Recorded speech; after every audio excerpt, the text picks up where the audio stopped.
आगे चलकर जब वो बच्चा बड़ा होता है, उसकी शादी होती है, वो किसी का शौहर बनता है। मोहम्मदुर रसूलुल्लाह भी किसी के शौहर थे। शादी के बाद इंसान बाप बनता है। मोहम्मदुर रसूलुल्लाह सल्लल्लाहु अलैहि वसल्लम भी इस दौर से गुजरे हैं। आप भी कई बच्चों के बाप थे। आपका बचपना किस तरह था? आप जब बेटे थे तो आपका बेटे की हैसियत से किरदार क्या था? जब आप बाप बने तो बाप होने की हैसियत से आपका किरदार क्या था? जब आपने शादियां की तो आपकी शादी हुई और शादी के बाद एक शौहर की हैसियत से आपका किरदार क्या था? आज ये चीजें मुझे आपके सामने रखनी है। बज़ाहिर बड़ी छोटी छोटी नजर आ रही हैं, लेकिन हकीकत यह है कि हमारे लिए आइडियल है, नमूना है। हमारा बचपना कैसे गुजरता है? नबी अकरम का बचपना किस तरह गुजरा? एक छोटी सी मिसाल। जब आप पैदा हुए, अपनी मां के पेट से जिस दिन बाहर आए,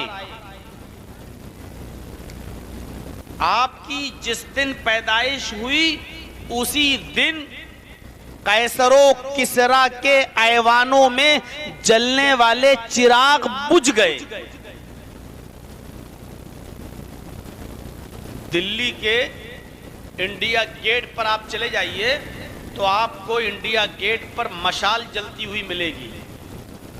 24 घंटे मशाल जलती है। इस देश के लिए जिन लोगों ने अपनी कुर्बानियां दी, शहादतें दी, उनकी आत्मा की शांति के लिए वो चिराग जलता रहता है। श्रद्धांजलि दी जाती रही है और अब तक दी जाती है। वो मशाल जलता रहता है, कभी बुझता नहीं है। सिस्टम ऐसा बिठा के रखा है कि एक सेकंड के लिए भी दिल्ली के इंडिया गेट पर जो मशाल जलती है वो बुझती नहीं है। कैसर और किसरा जो बड़े बड़े बादशाह कहलाते थे, इनके ऐवानों में चिराग जलते थे हर वक्त। वो कभी बुझते नहीं थे। ड्यूटी लगी हुई थी, उसमें तेल डालने वालों की ड्यूटी लगी हुई थी। तेल कम होता, तेल डाल दिया जाता, लेकिन चिराग को बुझने नहीं दिया जाता था। जिस दिन मोहम्मद इब्ने अब्दुल्ला आमीना के पेट से बाहर आए, जिस दिन आपकी पैदाइश हुई, कैसर और किसरा के ऐवानों में चिराग बुझ गए, अपने आप गुल हो गए। कैसर और किसरा को बड़ा ताज्जुब हुआ, दरबारियों को बड़ा ताज्जुब हुआ। कोई हवा नहीं चली, कोई आंधी नहीं आई, कोई तूफान नहीं आया, कोई बारिश नहीं हुई, फिर हमारे चिराग कैसे बुझ गए?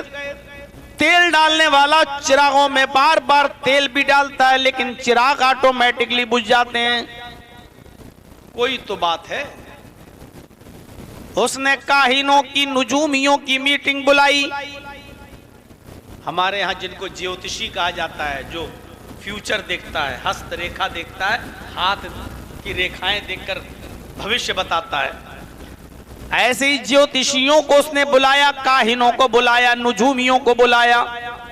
मीटिंग हुई। अरे पता लगाओ कि हमारे चिराग क्यों बुझ गए। हवा चली नहीं, आंधी आई नहीं, बारिश हुई नहीं, तेल की कमी नहीं थी, चिराग कैसे बुझ गए?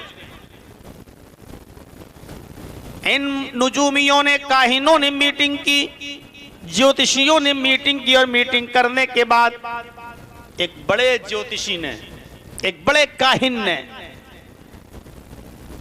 कैसर और किसरा को बताया, आए हुक्मरानों,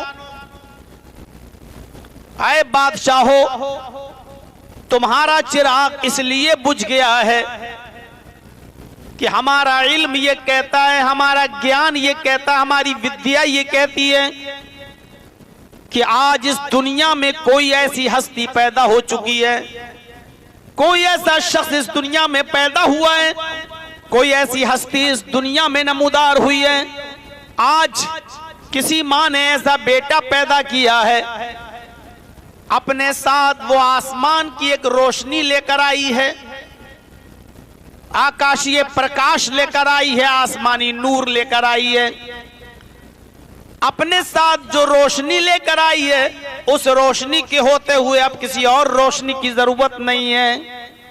कोई ऐसी हस्ती पैदा हुई है जो आसमान से उसको जो रोशनी मिली है, उस रोशनी के होते हुए अब किसी और रोशनी की जरूरत नहीं, इसलिए तुम्हारे चिराग बुझ गए। अब ये पता कैसे लगे कि वो कौन पैदा हुआ है? ये बचपन आता मोहम्मद रसूलुल्लाह का। अभी आप पैदा हुए, अपने साथ जो रोशनी लेकर आए, उस रोशनी के होते हुए किसी और रोशनी की जरूरत नहीं, इसलिए कैसरो किसरा के चिराग बुझ जाते हैं। मक्के की फिजा बहुत खराब, आबो हवा बहुत खराब।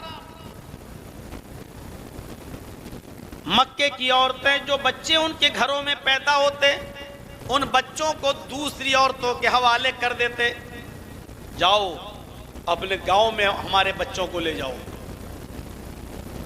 हमारे शहर की फिजा खराब है, तुम्हारे गांव में हमारे बच्चे रहेंगे तो तरबियत, अच्छी सेहत पाएंगे, तंदुरुस्ती पाएंगे। ये चलन था मक्के का। तमाम औरतें अपने बच्चों को दूसरे शहरों में, गांव में भेज दिया करती थी, वहां परवरिश पाएं, और जब ये बच्चे 4, 5, 6 साल के हो जाएं, इनकी इम्यूनिटी पावर बढ़ जाए, बीमारियों से लड़ने की सलाहियत इन बच्चों के अंदर जब पैदा हो जाए, तो हम अपने बच्चों को अपने पास बुला लें। आमिना को भी फिक्र हुई कि अपने बच्चे मोहम्मद को किसके हवाले करें, मक्के की हवा ठीक नहीं है, यहां बच्चा बीमार हो जाएगा। उसी दौर में कबीले बनु साद से, एक कबीला था बनु साद, उस कबीले बनु साद से कुछ औरतें सफर पर निकलती हैं, मक्के की तरफ आ रही हैं और मक्के में बच्चों को तलाश कर रही हैं। कबीले बनु साद से जब औरतें मक्के की तरफ चली, तो उन औरतों में एक औरत है जिसका नाम हलीमा है, वो भी कबीले बनु साद से निकलती है और अपनी सहेलियों के साथ मक्के की तरफ आ रही है। लेकिन हलीमा जिस सवारी पर सवार है, जिस ऊंटनी पर या जिस गधी की ऊपर सवार है, वो बहुत कमजोर है, लाकर है, पतली दुबली है। हलीमा की सहेलियों की सवारियां तो तेज स्पीड में चल रही हैं, लेकिन हलीमा की सवारी चंद कदम चलती है, हाँपने लगती है, रुकना पड़ता है। हलीमा की सहेलियां कहने लगी, हलीमा कौन सी ऊंटनी लेकर, कौन सी गधी लेकर, कौन सी सवारी लेकर आई है तू? बार बार तेरे चक्कर में हमको भी रुकना पड़ता है, कब पहुंचेंगे हम मक्के में? हलीमा कहती है, मेरी सहेलियों, मुझे साथ में लेकर आई हो तो साथ में लेकर ही चलना, मुझे अकेले छोड़ मत देना। मेरी सवारी कमजोर है तो क्या हुआ, लेकिन मेरा साथ मत छोड़ना। बार बार सवारी थक जाती, फिर उड़ती, फिर चलती। 2 दिन का सफर 5 दिन में पूरा होता है।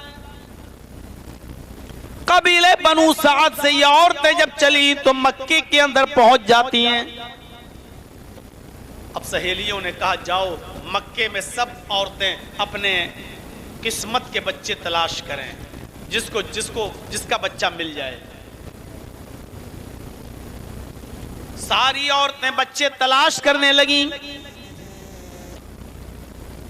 मोहम्मद की मां आमीना कहती है कि जितनी औरतें कबीले बनु साद से आई थी, एक एक करके सब मेरे घर में आई।